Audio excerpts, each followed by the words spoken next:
તમે નુસરત ફતેહ અલી ખાન સાહેબનું પેલું ગીત છે ને સાંભળ્યું હશે કે ક્યા સે ક્યા હો ગયે દેખતે દેખતે.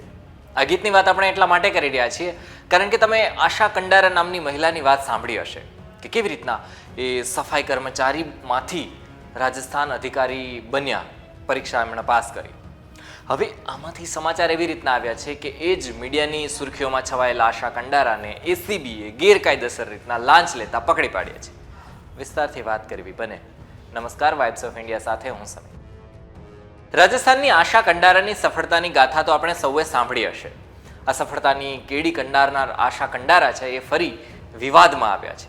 તમને યાદ આવી ગયું હશે કે આશા કંડારા એટલે એ જ મહિલા કે જે સફાઈ કરતા કરતા છે એમણે રાજસ્થાન એડમિનિસ્ટ્રેટિવ સર્વિસમાં પહોંચી ગયા હતા. હવે એમને સફાઈની નોકરી આપવાના નામે લોકો પાસેથી રૂપિયા લેતા એસીબીએ રંગે હાથ પકડી પાડ્યા છે. એસીબી એટલે એન્ટી કરપ્શન બ્યુરોએ આશા કંડારાની ગાડીમાંથી પોણા 2 લાખ રૂપિયા જપ્ત કર્યા છે. અને એના સિવાય જો આપણે વાત કરીએ કે કઈ રીતના બધું થયું, તો એસીબીને એવી રીતના ફરિયાદ મળી હતી કે આશા કંડારા સફાઈ કર્મચારીઓ પાસેથી રૂપિયા લે છે.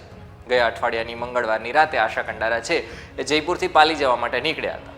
ત્યાં જૈતારણ કરી અને એક જગ્યા હતી જ્યાં હોટલમાં નોકરી આપવાનું કાંડ ચલાવનાર દલાલ યોગેન્દ્ર ચૌધરી છે અને આશાનો દીકરો છે ઋષભ, એ પૈસા લઈ અને પહોંચી ગયા હતા. જ્યારે આશા ત્યાં રૂપિયા લેવી પહોંચીને ત્યારે એસીબી એમને પકડી પાડ્યા.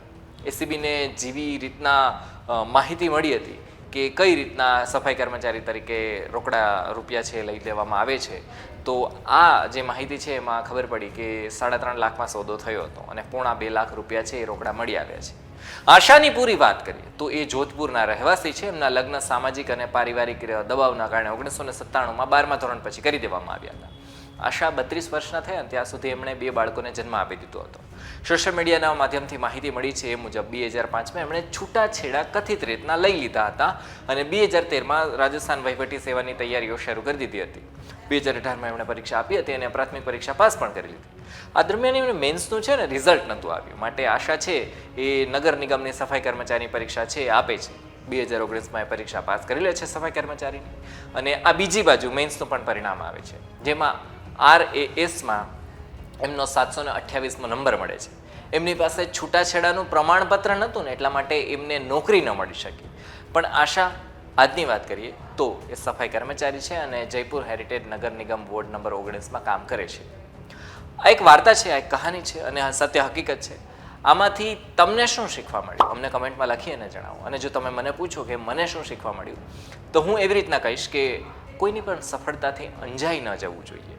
તમને સફળતાના ઘણા બધા ઉદાહરણો મળી રહે, એમાંથી તમારે સકારાત્મક બાજુ છે તમારા જીવનમાં ઉતારવી જોઈએ, પણ એ વ્યક્તિત્વથી ક્યારેય પણ અંજાઈ ન જવું જોઈએ.